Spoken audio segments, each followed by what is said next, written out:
حضور یعنی حضور کے صحابہ، اس میں ایک لفظ عطرت ہے، عطرت کا معنی حضور پاک صلی اللہ علیہ وسلم کی اولاد۔ اب یہ ذہن میں رکھیے اور سماعت فرمائیں، میرا نظر کیا پیغام دیتا ہے؟ آپ فرماتے ہیں دنیا میں جتنے اہل سنت ہیں سب کا بیڑا پار ہو جائے گا۔ کیسے؟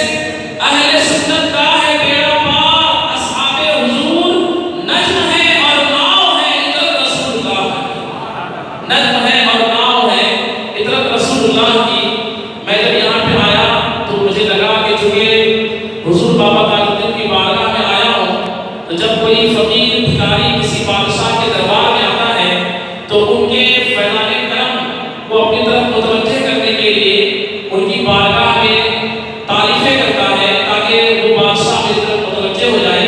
میں بھی چونکہ بابا تاج الدین کے گداؤں میں سے ایک ادنا گدا ہوں، اسی ہال میں بیٹھے ہوئے میرے ذہن میں ابھی 4 اشعار آئے ہیں، وہ مختصر انداز میں آپ کو آپ کے کانوں کے حوالے کرتا ہوں، سماعت فرمائیں، پھر انشاءاللہ آپ کو مختصر سا بیان